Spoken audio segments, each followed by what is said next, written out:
Este é o podcast da Escola Bíblica Vida Nova. Aprendendo para poder servir melhor. Esforce-se sempre para receber a aprovação do Deus a quem você serve. Seja um bom trabalhador, que não tem de que se envergonhar e que ensina corretamente a palavra da verdade. Segunda carta de Paulo para Timóteo, capítulo 2, versículo 15. Escola Bíblica Vida Nova, para aprender e poder servir melhor. Curso de Teologia Básica, Módulo 2, Semana 13, Salmos de Lamento e de Louvor.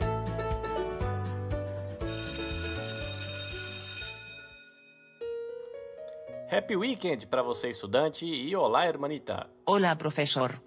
Diga para os nossos estudantes o que a gente tem para a classe de hoje. Hola, alumnos.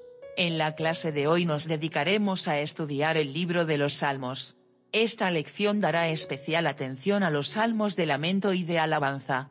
Observación, interpretación y aplicación formarán parte de la lección de hoy. Buenos estudios. Bons estudos para você e espero que você esteja aí animado para essa segunda parte da nossa apostila. O que a gente viu até agora foi bastante informação, bastante conteúdo. Dá para a gente considerar que a aula estava tendo uma pegada mais teórica, né? Mais a título de colocar bagagem aí de informação para você poder enxergar o material bíblico. A partir dessa parte da aula agora, da segunda apostila, ela vai ter uma pegada um pouco diferente, que vai ser uma coisa mais prática. Você vai agora começar a mexer nesse conteúdo e usar o conteúdo. Você recebeu bastante conteúdo, só que agora você vai começar a trabalhar um pouquinho com o conteúdo que você recebeu. Tá? O que a gente vai fazer nesse contato que a gente vai ter, por exemplo, agora com o livro de Salmos e outros livros? A gente vai fazer o que a gente chama de observação. Então a gente vai dar uma olhada para o texto, tentar entender o texto, tentar entender a estrutura do texto, a informação que o texto traz. Só que a gente não vai parar só aí. Aí a gente vai dar uma olhada como interpretar aquele texto para ajudar você a lidar com aquele texto. Então você observa bem, depois você interpreta ele. E é legal que a apostila vai te ajudar a dar mais um passo, que é você fazer a aplicação do texto daquele livro, né, daquele trecho que você vai estar observando. Então você vai olhar, aí você vai se dedicar a interpretar o que significa aquilo que eu estou olhando e como é que aquilo se aplica à minha vida. O livro de Salmos é um inário. Mas a gente costuma olhar nossa Bíblia enxergando o livro de Salmos como uma grande coleção. E você vai descobrir, olhando a sua lição, de que o grande livro de Salmos, essa grande coleção, na verdade, são 5 inários, né? O livro 1, livro 2, livro 3, livro 4 e livro 5. Tá? Você vai poder olhar o seu texto para ver de que o período, desde o primeiro salmo que a gente tem registro até o período onde foram escritos os últimos salmos que a gente tem registro, abrange um período muito grande, trata de muita gente, né? A gente está acostumado a associar salmos só a Davi, mas a apostila vai lembrar a gente de que existem salmos de Moisés, salmos de Asaf, salmos da família de Coré, e mais um monte de gente que estava envolvido ali nestes salmos. Tá? Então é interessante você dar atenção para essa questão de autoria, né? E mais ou menos a questão do contexto. Você vai também olhar aí, fique atento na sua apostila, sobre o que eles chamam de sobrescritos, que são, se você pegar a sua Bíblia, você vai ver que tem alguns salmos que tem um título. Embaixo do título tem alguma frasezinha, alguma observação. E depois você vai ter o salmo em si. Tá? Então esses sobrescritos muitas vezes trazem que o salmo é de Davi, ou que o salmo deve ser cantado com determinada melodia, com tal arranjo, tal observação. Então esses sobrescritos, eles ajudam a gente a identificar um pouquinho o contexto dos salmos. Porém, os livros que eu consultei, a própria apostila vai falar um pouquinho, de que alguns pesquisadores eles questionam a total validade dessa frasinha de cima do sobrescrito para você tentar entender o contexto histórico do Salmo, porque não foi o autor que escreveu isso, foi uma observação colocada depois.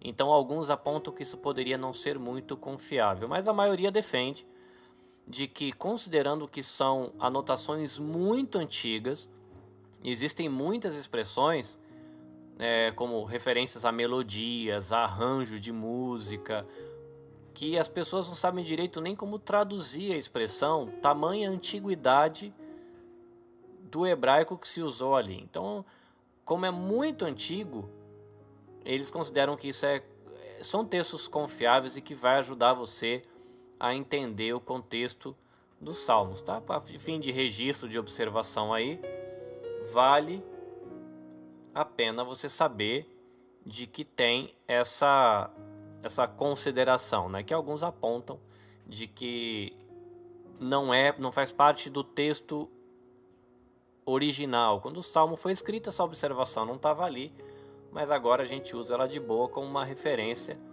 para a gente entender o contexto do salmo.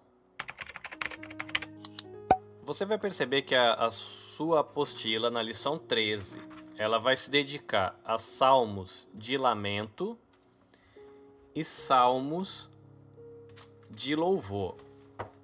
Aí, a pergunta que pode ficar para você é que categorias são essas, né? Que esse negócio de salmo de lamento e salmos de louvor. Isso tem a ver com algo que é chamado de a crítica da forma.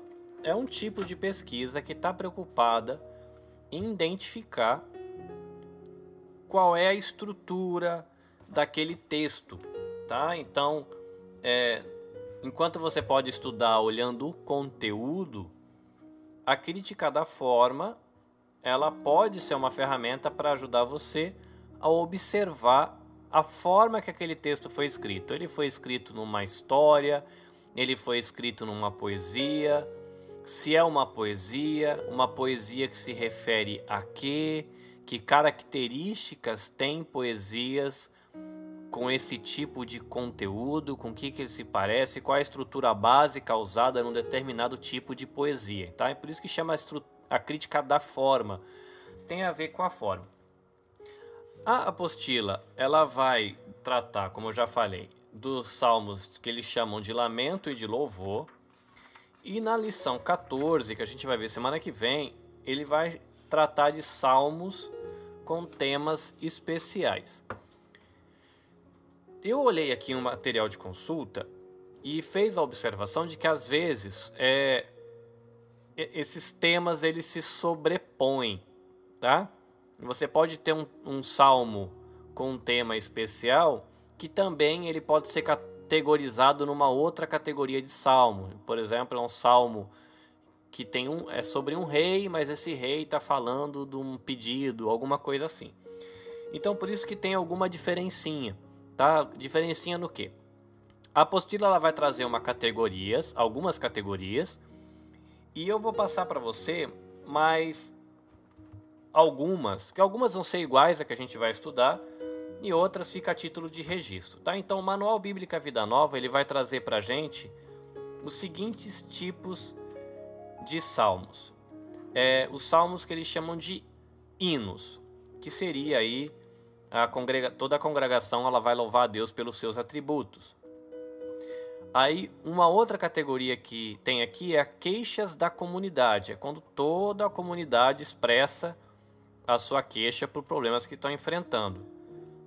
E tem também salmos que são na categoria queixas individuais. Também você vai aí expressar a sua queixa a Deus por um problema que você está passando, mas é algo pessoal. Tem o que seria cânticos individuais de ação de graças.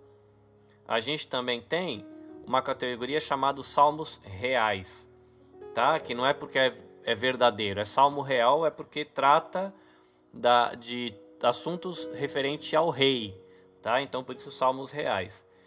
Tem o que é considerado salmos da Torá, que tem salmos que dão instrução moral ou religiosa. Salmos oraculares, que são salmos que traz aí alguma palavra da parte de Deus, algum oráculo que vá se cumprir. Tem também a categoria salmos de bênção, outra categoria que é chamada de cânticos de censura, que aí reprovam, né, o ímpio pelo comportamento que ele tem e mostra aí que ele vai ser destruído por causa do seu comportamento.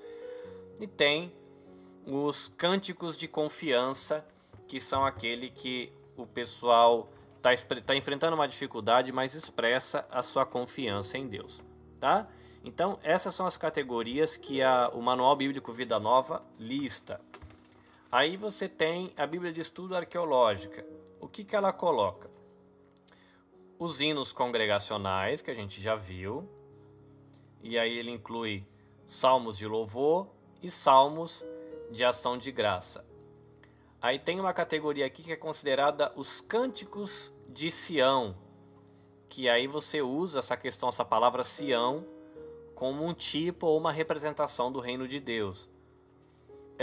Tem salmos, os salmos reais, né, que enfocam aí algum aspecto da realeza israelita. Pode ser de casamento, pode ser alguma coisa a respeito da coroação, ou então votos que esse rei fez.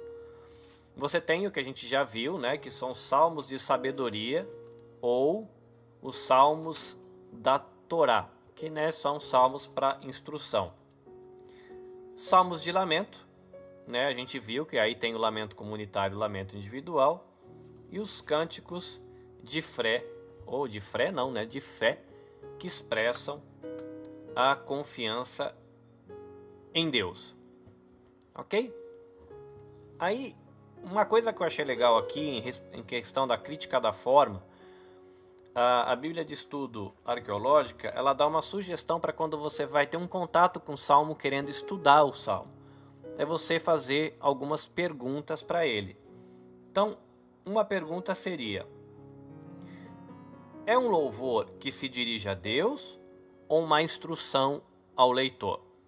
Aí você começa a procurar as categorias. Esse salmo, ele agradece e louva a Deus ou ele clama pelo socorro de Deus? Ele enfoca algum tema especial, por exemplo, como Sião, o rei ou a lei de Deus?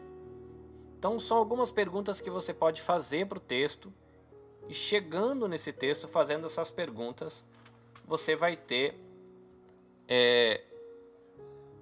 alguma dica, uma linha de pensamento aí para você começar a trabalhar com esse salmo, pensando no que o salmo fala. Uma outra coisa que dá para a gente observar também é como a poesia fala o que ela está falando, tá? Então você viu que nas categorias aí que a crítica da forma ela mostra, ajuda a gente a enxergar, você vai ter se é um salmo de lamento, ou será que é um salmo de adoração comunitária, adoração individual, mas a gente tem que lembrar de que o salmo ele é poesia. E a poesia hebraica, ela tem o seu jeito de fazer poesia. Então a gente tem poesia em português, a gente faz as poesias com aquelas rimas no final da frase, né? E os hebreus, eles usavam os recursos deles. Que recursos a gente tem nos livros poéticos, que inclui aí o livro de Salmos? Você tem o paralelismo. O que é isso? É você repetir numa linha seguinte alguma coisa que ele vai reforçar ou vai completar a linha anterior. Por exemplo, né, você coloca assim, ó, a falsa testemunha não fica impune. Aí depois, e o que profere mentiras não escapa. Então você repetiu aquela informação, mas usando palavras diferentes, ou você pode usar isso completando, você pode usar um paralelismo que completa, ou então que usa essa frase na forma negativa, tá? Então, você vai perceber bastante isso em Provérbios, mas você encontra em Salmos também essa informação do paralelismo, tá? Então é um recurso para você observar. Tem um outro recurso que é o quiasmo. O que é o quiasmo? É você dizer uma coisa numa frase e na frase seguinte você dizer a mesma coisa mudando as palavras de lugar. Tá? Fica mais ou menos assim. Por exemplo, sobre o conhecimento, né? No Provérbios 2:4. Se você buscar como a prata, e aí depois, e como tesouros escondido a procurares. Então tem aí buscar e procurar, prata e tesouro escondido. Então ele fala sobre buscar na primeira frase primeiro, e na segunda frase ele fala procurar por último, tá? Então é um recurso que ele inverte aí as frases e deixa um pouquinho de beleza. Uma outra questão também que a gente tem é o poema acróstico. O que é isso? É aquele negócio que a primeira frase começa com A, na segunda frase começa com B, a terceira frase começa com C, a quarta frase começa com o D, o E, o F, G, H e vai indo. Só que não no nosso idioma, isso sendo usado no idioma deles. Tá? Um exemplo aí é o Salmo 119, e algumas bíblias têm a observação do lado, escrita algo assim como Aleph, Beth e vai embora, que são as letras do hebraico. Então o Salmo 119 ele foi inteiro escrito usando essa questão da primeira palavra, começando com a primeira letra do alfabeto, a outra começando com a segunda letra do alfabeto deles, e assim por diante. Tá? Isso tem um pouco aí a ver com a questão da forma, da estrutura e os recursos que eles usam. Tem trocadilho, tem repetição de som, tem expressões que se é chamado de símiles, né? Como a corça, é esse como, né? Eu não sou como uma corça, mas né? Eu não sou uma corça, mas como uma corça suspira por águas, o meu coração tem sede de alguma coisa assim, tá? Então esses são as símiles, tá? E são recursos que você consegue ir observando o salmo e vai te ajudando a enxergar melhor o salmo. Eu vou dar uma pequena pausa aqui e a gente vai seguir na outra parte. Eu vou passar algumas informações sobre instrumentos musicais, tá? Que isso é muito ligado à música. A gente tem que lembrar de que os salmos são poesias cantadas. Então a gente vai observar um pouquinho, falar alguma coisa desses instrumentos musicais na segunda parte da aula daqui a pouquinho.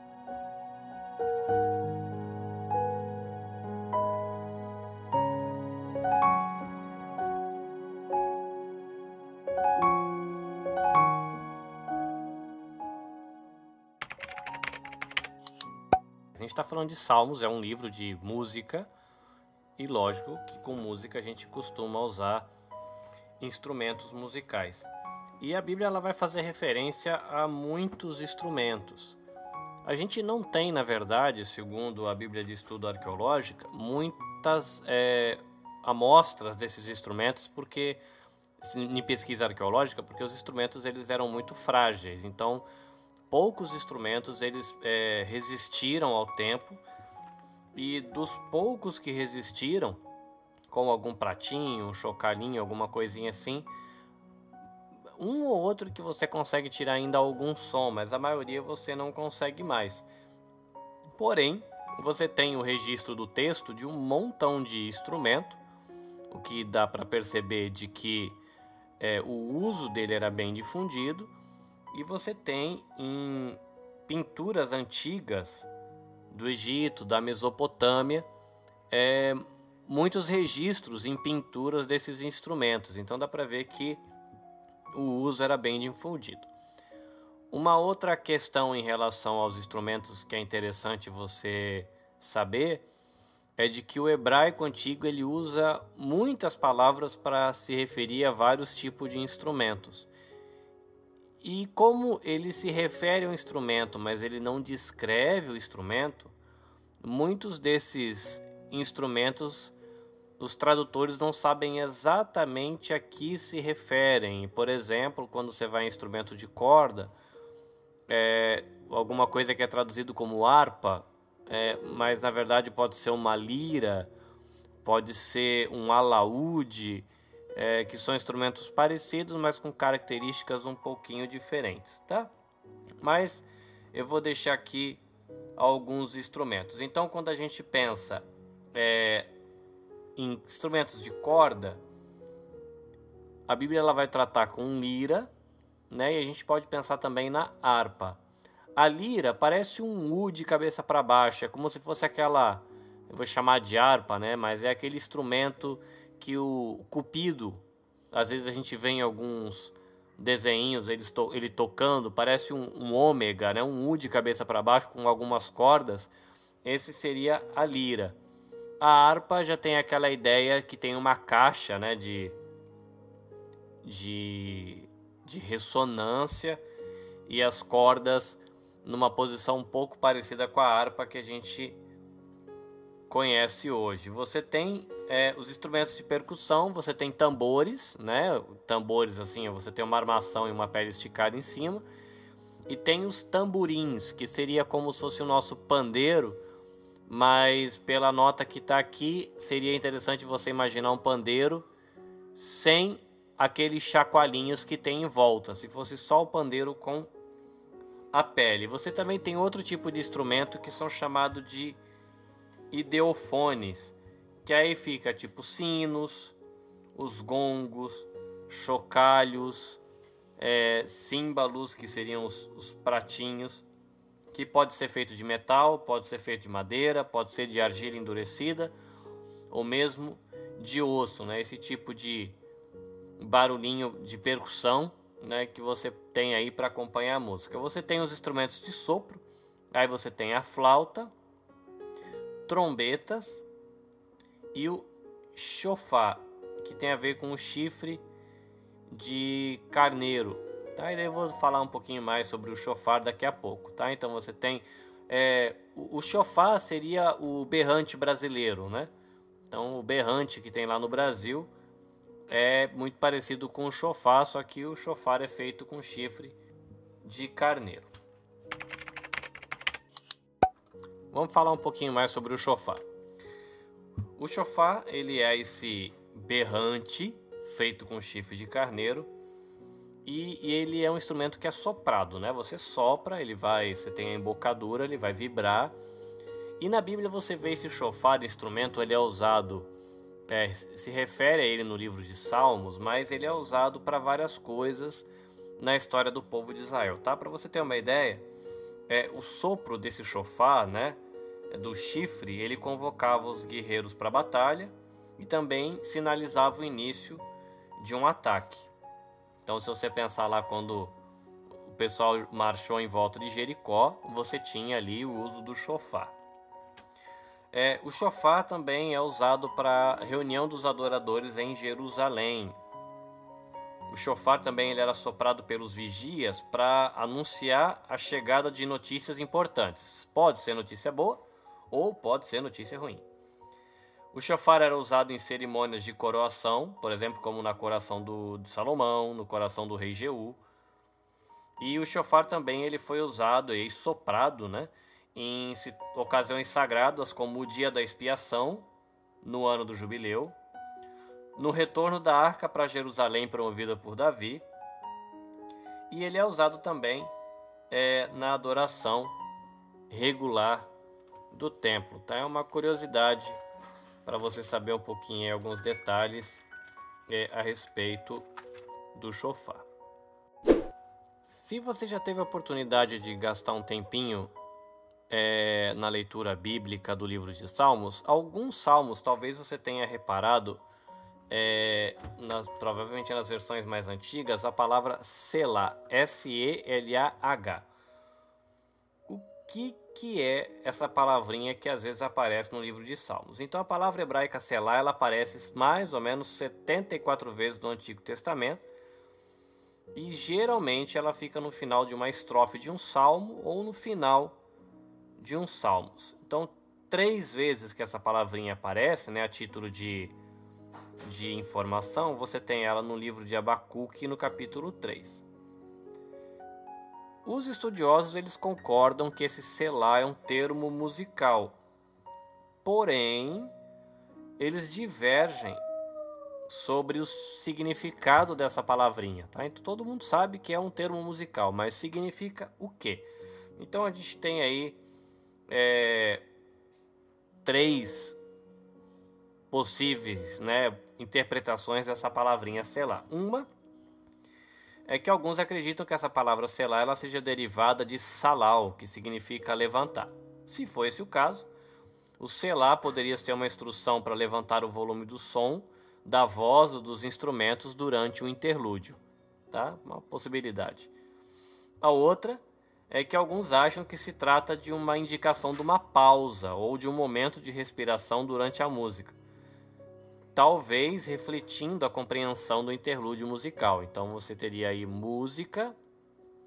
Para uns, eles entendem que nesse momento seria como se fosse você canta, no meio aumenta ou as vozes ou os instrumentos, no outro já acha que a coisa é um momento para você respirar. E outra, alguns sugerem que selá indica que seja uma afirmação do que acabou de ser cantado. Então ficaria algo parecido com o amém que se usou no judaísmo e se usa também no cristianismo, tá? Que essa palavra teria um uso parecido com isso.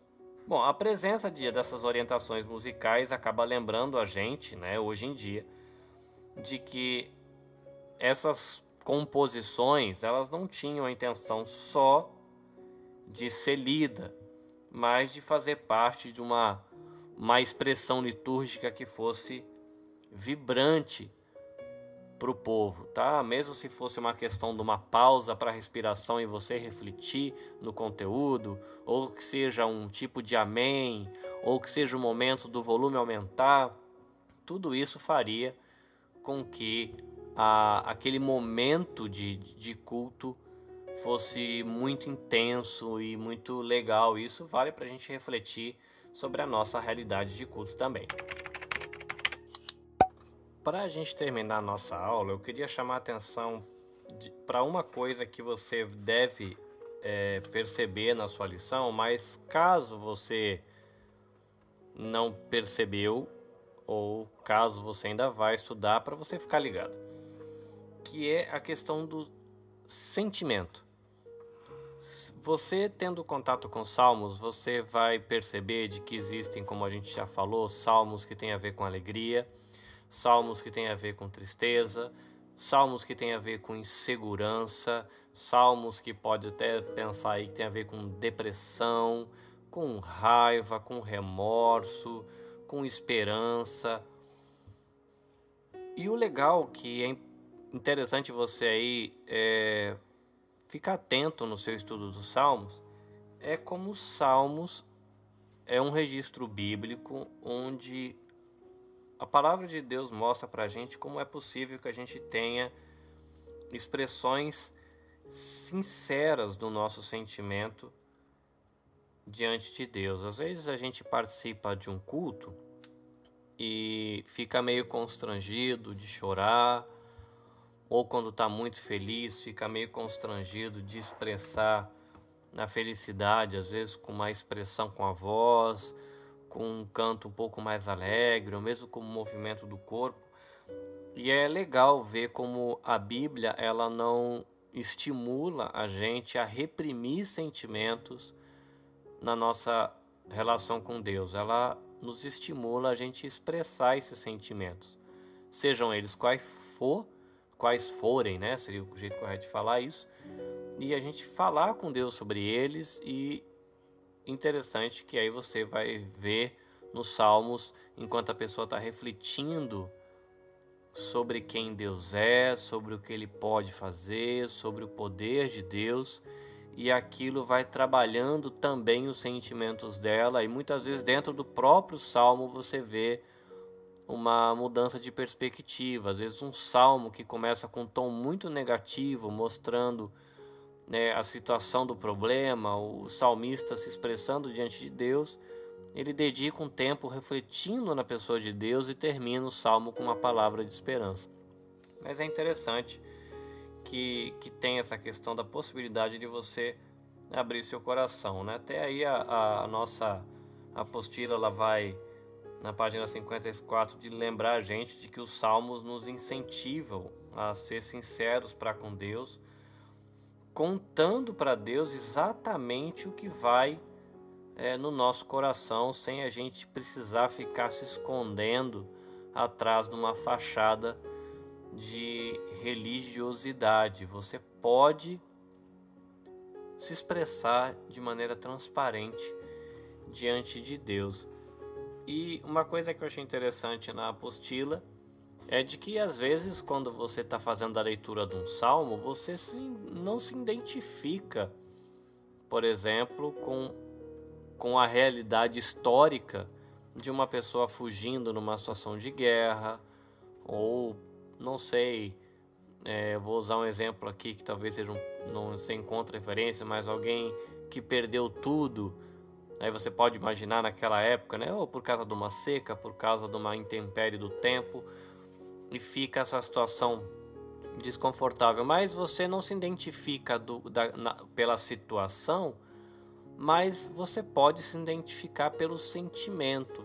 Às vezes está lá a congregação de Israel, num salmo de lamento, se expressando diante de Deus por causa de uma perda, de uma situação difícil, e você não viveu uma perda igual, mas você consegue compartilhar daquele sentimento, e aquele salmo acaba sendo para você uma janela que você pode abrir e expressar um sentimento parecido que você está vivendo, né? A mesma situação no coração que você está vivendo, e você consegue se expressar com Deus através daquele salmo. Então, como eu disse no começo da aula, né, é bem interessante esse estudo, porque ele vai trazer informações para ajudar você a manusear o livro de Salmos enquanto você pesquisa, mas ele vai te dar algumas dicas para você interpretar os salmos e depois aplicar esse salmo, trazendo esse salmo para a sua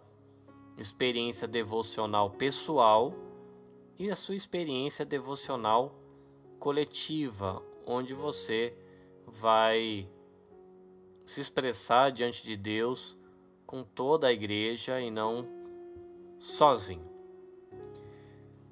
Na aula que vem, eu vou trazer para você uma lista de coisas que os salmos dizem a respeito de Deus, né? Lembra que eu falei há alguns minutos atrás de que às vezes você tem uma mudança de perspectiva dentro do próprio salmo, e isso acontece porque você está olhando para Deus. Agora, como é que retrato os salmos pintam da pessoa de Deus? E eu vou deixar isso para a próxima aula, e é uma lista que tem muitas coisas, traz muitos detalhes sobre a pessoa de Deus, e esses detalhes sobre a pessoa de Deus podem abrir também o seu coração para a tua relação com Deus e para a tua experiência de adoração individual e coletiva.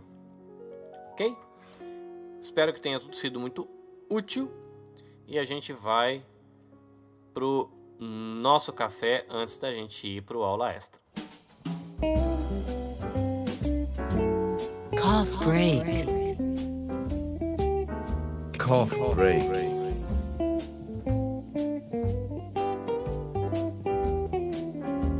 Como a gente está falando de devocional, de relação com Deus, eu quero deixar para você uma última citação do livro Andando com o Tanque Vazio, do Wayne Cordeiro, que tem a ver justamente com devocional, tá? É uma sugestão para você fazer um diário espiritual, que tem a ver com o diário das suas seus momentos de devocional com Deus. A sugestão dele é o seguinte: vamos dizer que você leu 1 capítulo, 2 capítulos ou 3 capítulos. Você escolhe um versículo que parece que Deus, o Espírito está ali chamando a sua atenção. Então você vai anotar lá qual versículo foi. E você vai escrever a observação. O que aquele texto está dizendo para você? Pode ser apenas algumas frases, explicando. Olha, esse texto está dizendo para mim tal coisa, tal coisa, tal coisa, tal coisa, tal coisa. E aí vem o que seria o terceiro passo. Tá? O primeiro passo, escrever a referência. O segundo passo, a observação. Você está olhando o texto, o que ele está dizendo. E o terceiro, a aplicação. A aplicação daquele texto para a sua vida. Em que aspectos você agirá diferente diante daquilo que você acabou de ler? E depois que você fez esse passo, ele sugere que aí você anote uma oração, um pedido que você tem, algo que você está pedindo de orientação para mudar, uma situação, que também isso vai ajudar você no futuro, quando você folhear, você vai ver o que Deus fez. E assim como os salmos, ajudam a gente a olhar experiências do passado e aprender e ser renovados por elas, você poder olhar para trás e ver o que Deus fez na sua própria história vai estimular você e ajudar você a caminhar com Deus em momentos de dificuldade. Ok? Então fica aí uma última citação do nosso livrinho Andando com o Tanque Vazio, de Wayne Cordeiro.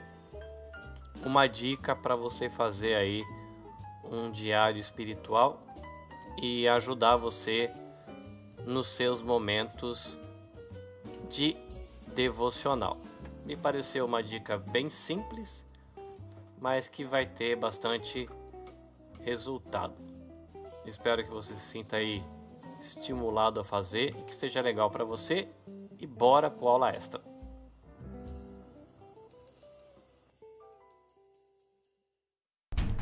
Atenção classe, começa agora a aula extra. Porque aprender é bom.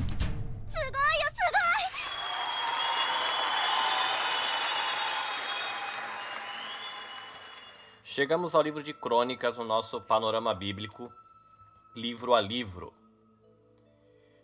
Crônicas é um livro interessante aí que vai ajudar você a colocar sua confiança em Deus, devido à soberania que ele tem na história. E vai também, se você fizer uma boa aplicação do livro, ajudar você a traduzir aí as ações de Deus, os feitos de Deus no passado, para embasar a fé das pessoas do nosso tempo. Então, Crônicas ele é o último relato canônico da história da monarquia de Israel. A gente tem alguns episódios também dos livros proféticos, a gente tem informações no livro de Samuel e Reis. E aí você completa isso com o livro de Crônicas, e essa é a revelação que Deus deixou para a gente do período da história de Israel. Crônicas ele se baseia bastante no livro de Samuel e de Reis, e é como se fosse uma liga, ele junta tudo isso, e olhando junto com Crônicas, Samuel, Reis e Crônicas, você dá para chamar que esses livros são, de certa maneira, sinóticos, Eles olham a história de Israel com um ponto de vista aí bem parecido, mas o livro de Crônicas, ele entende, ele olha do mesmo jeito, mas ele entende a história de uma forma um pouco diferente. Isso tem a ver com o trauma do exílio, Então, o exílio mudou muito a perspectiva do povo, as impressões que o povo tinha sobre algumas coisas, e você vai perceber isso no livro de Crônicas. Quem escreveu Crônicas? A gente não sabe, mas a gente tem a ideia de que pelo conteúdo do livro foi um sacerdote, tá? A data que o livro abrange vai desde a criação até o ano 537 antes de Cristo. Se você for pegar a primeira Crônicas, você pode deixar aí como uma palavra-chave a palavra recordação e como versículo-chave 1 Crônicas 17, 27, que diz assim: "É agora que seja do teu agrado abençoar a casa de teu servo, para que ela permaneça para sempre diante de ti. Pois quando concedes uma bênção ao Senhor, é uma bênção para sempre." Sobre 2 Crônicas, a gente consegue deixar aí como uma palavra-chave a palavra avaliação e com o versículo-chave 2 Crônicas 7,14, que diz: "Então, se meu povo, que se chama pelo meu nome, humilhar-se e orar, buscar a minha presença e afastar-se dos seus maus caminhos, eu os ouvirei dos céus, perdoarei os seus pecados e restaurarei a sua terra." Esboço do livro. A gente começa lá em 1 Crônicas. A gente vai ter uma primeira parte do livro, serão 9 capítulos, falando de genealogias, né? E por isso que o livro ele vai abranger lá da criação até o período ali dos reis. Então você tem as genealogias. Depois o livro vai tratar Davi subindo ao trono. Ele vai tratar também do reinado de Davi. E vai terminar o livro de 1 Crônicas, ou o primeiro livro de Crônicas, né? O primeiro rolo, com Salomão subindo ao trono. 2 Crônicas ele vai abrir com o reinado de Salomão, vai falar dos reis de Judá e vai fechar 2 Crônicas falando do decreto de Ciro. Se a gente fosse colocar o livro de Crônicas em uma frase, a gente poderia deixar assim: Deus ele revisa a história do povo, salientando a fidelidade para com seu servo Davi e sua disciplina com o exílio. A gente falou no começo da aula que Samuel, Reis e Crônicas, eles podem ser chamados de sinóticos, né? Olham a história de Israel com um olhar muito parecido. Mas será que se a gente colocasse assim, que se a gente juntar Samuel e Reis, a gente chegaria em Crônicas? Será que essa, né, Samuel mais Reis é igual a Crônicas? Sim e não. Apesar de que Samuel, Reis e também Crônicas, eles acabem tocando aí nos mesmos assuntos, os livros eles acabam tendo algumas diferenças que ajudam a gente aí a ampliar o conhecimento que a gente tem da história do povo de Deus do Velho Testamento. Por exemplo, Samuel e Reis, ele tem um ponto de vista para olhar essa história de um historiador. Já o livro de Crônicas, ele tem um ponto de vista de um sacerdote. Samuel e Reis, ele enfoca a história dele no Israel unificado. Crônicas, ele enfoca a história em Judá. Samuel e Reis, ele registra aí as coisas de uma maneira biográfica. Crônicas já vai registrar isso de uma maneira genealógica. Samuel e Reis, ele tem uma ênfase na idolatria. Já Crônicas vai ter uma ênfase na indiferença espiritual.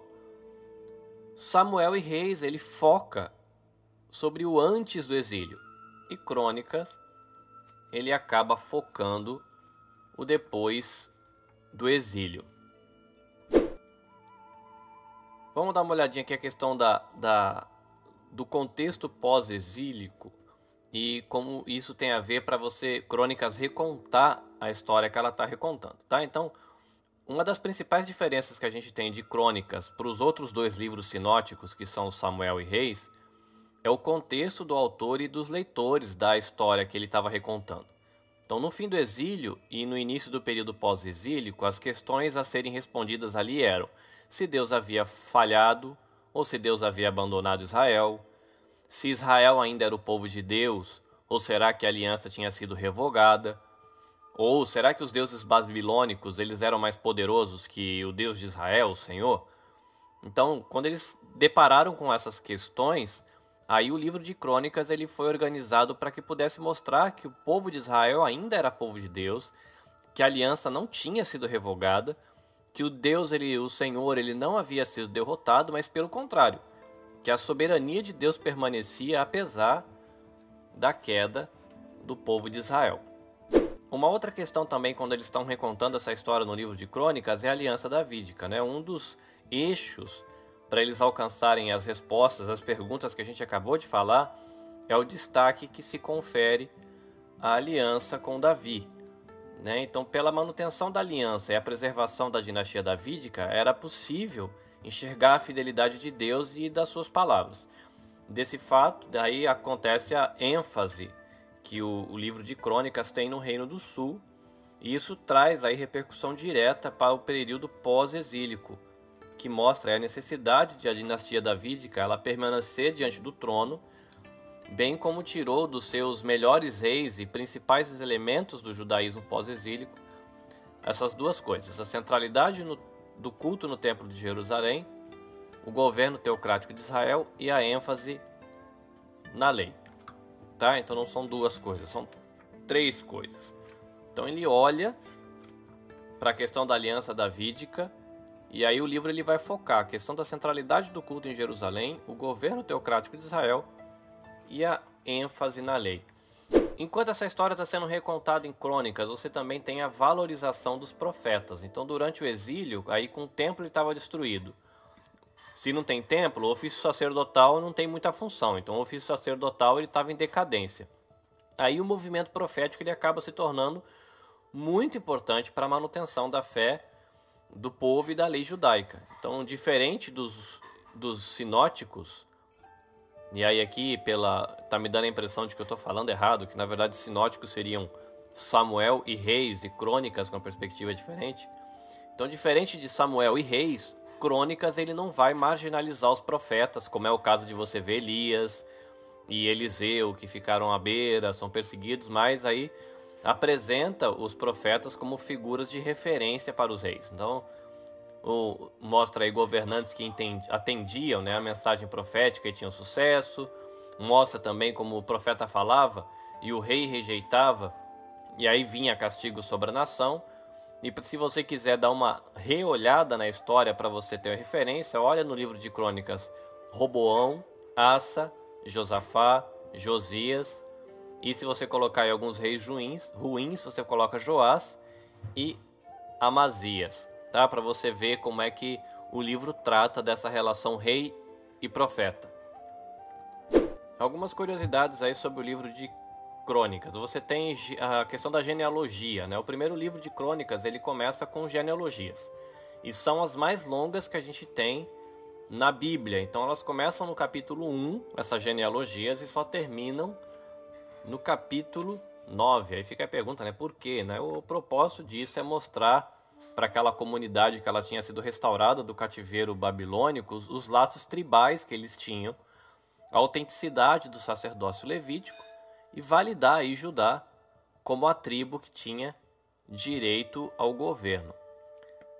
A questão aí dos partidários de Davi, uma outra curiosidade, né? O escritor de Crônicas ele optou por não citar os momentos mais sombrios aí do reinado de Davi, por exemplo, como a revolta do seu filho Salomão, ou melhor, do seu filho Absalão, o adultério com Batseba, por exemplo. E isso, a explicação que se tem para essa omissão de informação é a intenção do livro de Crônicas, que era valorizar a dinastia de Davi como os governantes do Israel pós-exílio. Então procura olhar Davi como um enfoque mais positivo, né? A questão das fontes, né? Da onde que o historiador, o sacerdotal, né? Esse sacerdote tirou as informações. Crônicas ele foi aí muito baseado nos livros de Samuel e Reis, e é possível você encontrar passagens exatamente iguais do livro de Samuel em Crônicas e também do livro de Reis em Crônicas, aí o que serve de evidência para a valorização desses livros acima de outras histórias de Israel no período pós-exílico. E esses são os livros que ele fala, essas outras histórias, são livros que foram escritos nesse período pós-exílico, mas não fazem parte da coleção bíblica. Tá? Então você tem alguns outros registros, mas Crônicas, quando ele foi recontar a história, ele foi para Samuel e Reis. Então o entendimento de que as escrituras eram aqueles livros e não os outros que tinham para fora. Doutrinas. o que o livro de Crônicas vai ajudar a gente a entender sobre doutrinas. Então, Crônicas ele vai destacar aí o estabelecimento e o desenvolvimento de um reino sacerdotal na terra por meio de Davi, que foi o rei escolhido, e o que aí culmina na esperança do filho dinástico de Davi, que é ungido. Tá? Alguns dos principais conceitos acerca do reino de Deus já se encontram no livro de Crônicas, apesar aí de ter uma limitação temporal, que se fecha aí com a questão da comunidade de Israel. O reino de Deus, tá? A doutrina do reino de Deus. Deus ele está presente em seu reino, permanece no meio da congregação por intermédio do templo e da arca da aliança. Apesar disso, a sua santidade é inabalável. O reino de Deus ele não se limita, entretanto, apenas à nação de Israel, mas o reino de Deus e a soberania de Deus, ela se expande por toda a terra. O curso do reino. A genealogia de Crônicas, ela expande o curso do reino de Deus para o início da humanidade, começando em Adão e até chegando à comunidade de Israel, que sobrevive ao tal e tão famoso exílio.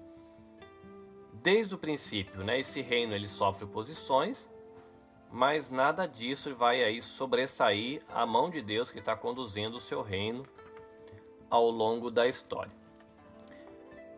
Existem conexões também com Crônicas e o Novo Testamento. A única outra genealogia da Bíblia que abrange os ascendentes até Adão é a genealogia de Jesus relatada no Evangelho de Lucas, no capítulo 2. E na genealogia de Jesus, escrita por Lucas, há 36 nomes, uma informação aí para você, dos quais apenas 2 não constam na genealogia de Crônicas. Tá? Então tem uma similaridade muito grande entre essa genealogia do livro de Crônicas e a genealogia que se tem com Jesus ali em Lucas capítulo 2. Para a gente concluir, estudar aí o livro de Samuel, Reis e Crônicas também é como ter aí um intensivão da história do povo de Israel, como se você estivesse aí se preparando para uma boa prova. Você vai ler em Samuel, você vai repetir algumas coisas em Reis e Crônicas, isso vai ajudar muito a fixar conteúdo. Então são muitas informações, muitos dados e é muito conteúdo.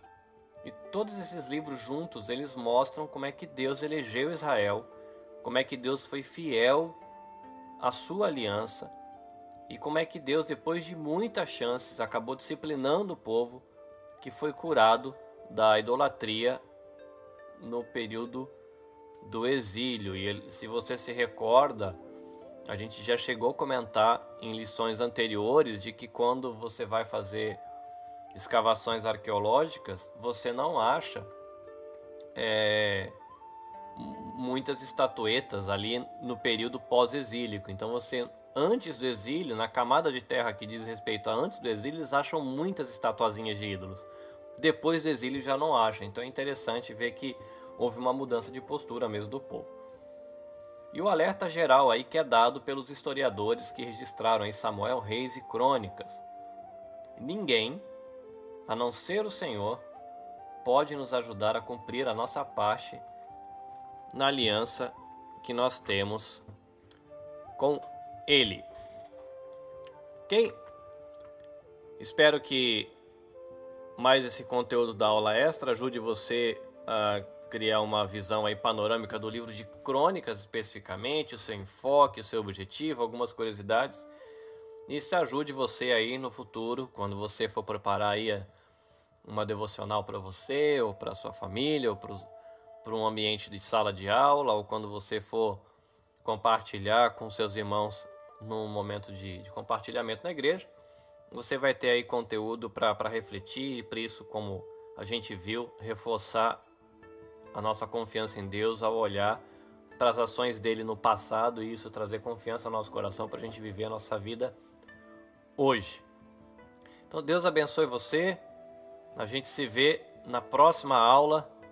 Caris, Shalom e até! さんさようなら。またね。